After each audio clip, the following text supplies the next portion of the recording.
Anyway, the point I'm trying to make, up until Christy Jacoby had all her frat boy and sorority girl cronies, co-workers. I mean, she was a LCSW at Cambridge for years and was still a volunteer there. She was still on staff on a volunteer basis. So she had been working with the people at Salvation Army, Lois Bryant House, of course, MU, the psych hospital, all of those social workers and nurses for years, decades. She had the goods on all of them, and they had no problem getting recorded, getting in my face and threatening me on her behalf and trying to coerce me into a hospital staffer's private vehicle so he could take me out to Midway truck stop and bully me into just hitchhiking out of there. I couldn't feel, I'm like, what? Are you nuts? I didn't know Christy was about to get married to a woman 10 years younger than her, a trophy wife. My investigation there should have had nothing to do with her marriage, and her marriage damn sure should not have taken of convenience. Why not pick up the phone and have a fucking conversation with me? Now, normally, it's unethical to have a relationship with a client or patient or whatever. But at that point, I'm sworn and immunized. I'm there on a mandated fucking investigation into all my falsified medical records that got a kid killed in a child sex trafficking ring. Not to mention all the other kids and families and adults that are buried all over campus and all over the state of Missouri, Arkansas, whatever. The DEA drug diversion, the fraud, all that shit. The whole fucking criminal. Her marriage takes precedent over that. And why was I a threat to her marriage? Because when she and I were together, she melted like fucking butter. If I brought up all that shit, which apparently I did, she wasn't going to be able to fuck her girlfriend right on their honeymoon. Somebody she clearly married for convenience and to have social status and be part of their little clique. Which actually, while they had me wrongfully committed on the psych ward at MU, which was already being blown up by Sasha Minu Curry's family,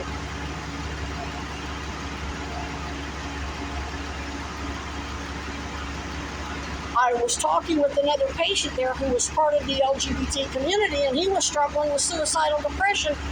I was asking about the resources for, where can I go to hang out as an LGBT. He said the gay community here in Columbia is very cliquey. They're very elitist. They have their little cliques. And those of us who aren't rich, white, privileged, elitist brats with connections, we're on our own. And we don't get any advocacy from them. They don't care if we're abused, bashed, whatever. They help the Klan kill us. And this was a white man. But he was poor. He wasn't upper class. He didn't have connections. You see what I'm saying? So that right there, and that my situation is what brought up the conversation. All those patients are on record talking about how I wasn't getting treated well. They watched those staffers threaten me. They watched Kelly Nichols threaten me, and when she ordered the security to assault me, all the patients, you can hear them screaming, "Get off of her, get off of her." They were going to jump on the security.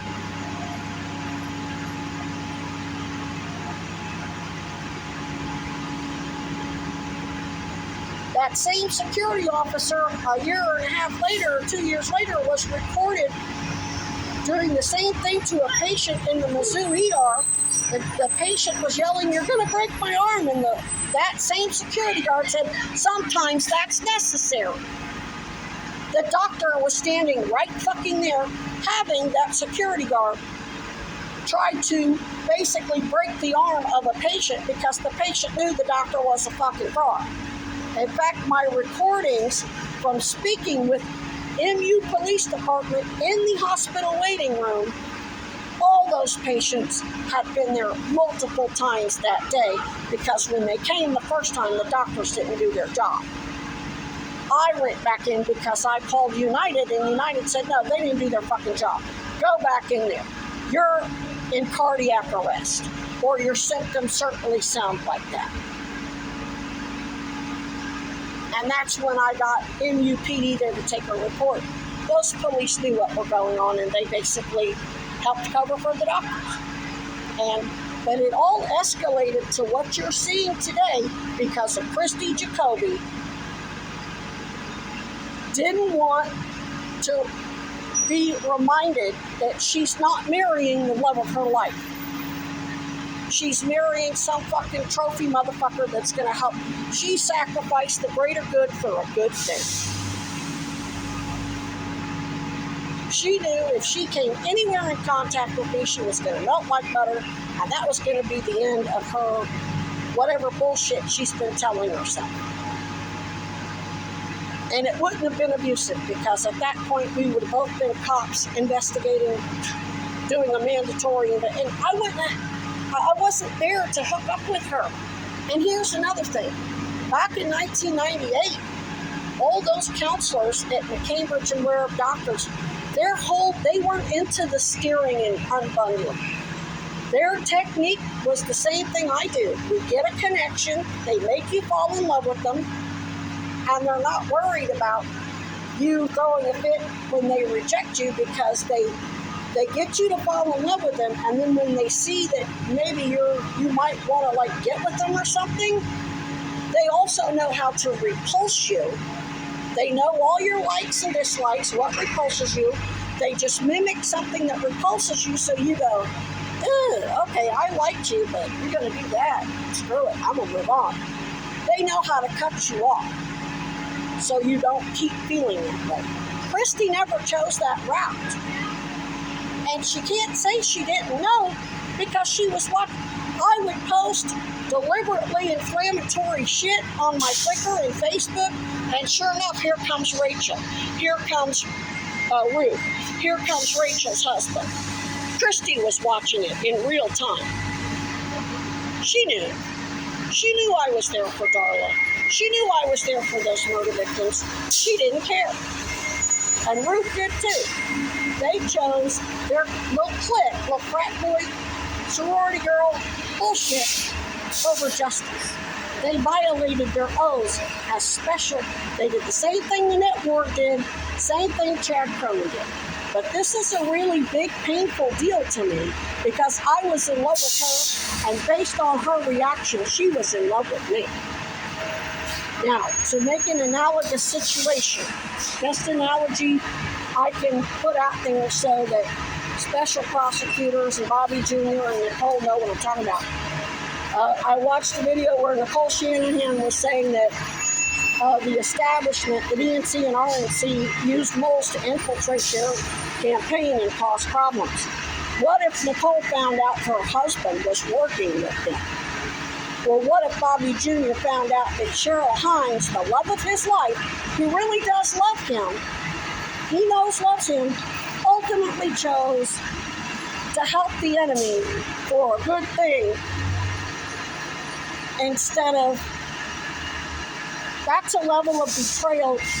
That's a painful, painful level of bittersweet betrayal. That's a painful choice you have to make. It would break his heart. He would lock her up if he had evidence, and Nicole would lock her husband up if she had evidence. But it would be a painful motherfucker. That's why so many domestic violence victims never come forward. It's too painful. They really love the person. They don't want to lock them up.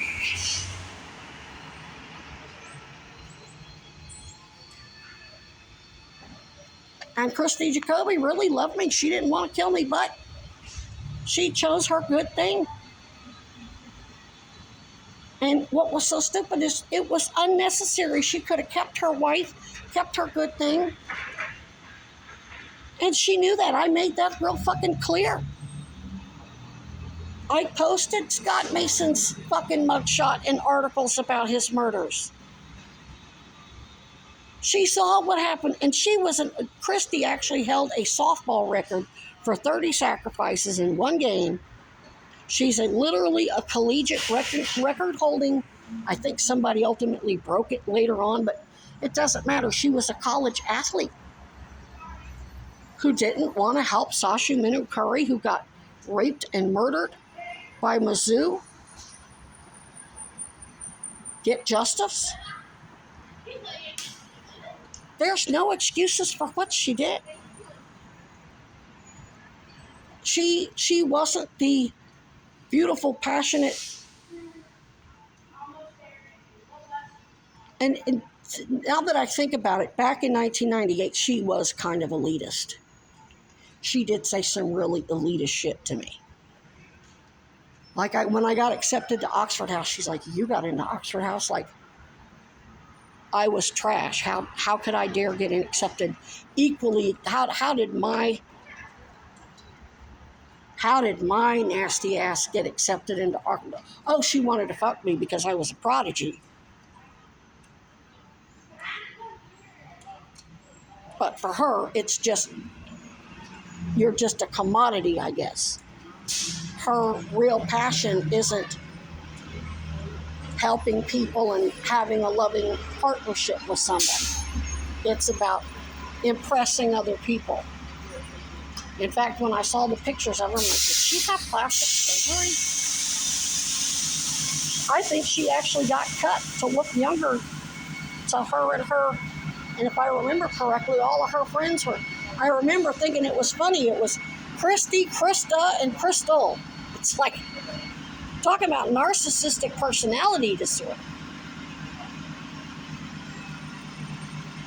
But even for me, even with narcissists, because I'm good at getting a hook into you and getting you to fall in love to get the best out of you, I got the best out of them. As a counselor, and what they ultimately chose to do, just like any good counselor who helps whoever it is, their client, the client always turns on them. And what did they do? Oh, she's stalking me. Oh, she's this, she's that. Really? Never went anywhere near her. I tried to call one time because I knew she was fucking up. I gave her every opportunity to make things right, and she said, fuck you. I have a marriage at convenience, and all the stupid shit that I have been recording by doctors and nurses and social workers and administrators since then.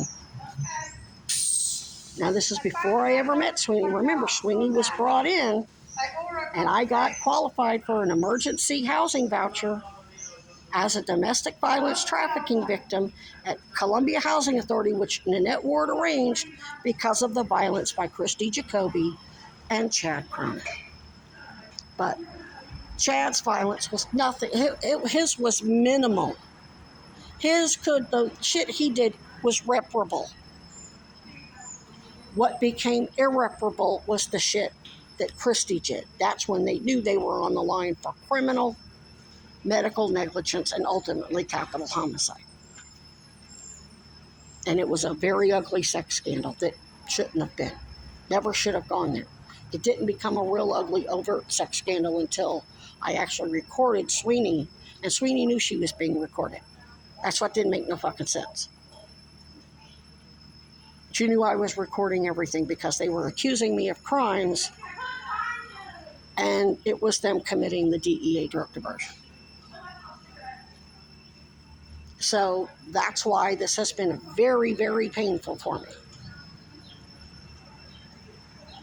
Would Bobby like to lock up Cheryl Hines? No, it would be the most painful fucking thing he ever did, but he would do it. Would Nicole want to lock up her husband? Hell no. She would do it if she had to. And it would be a very, very painful thing to accept, that your person you love the most is killing you.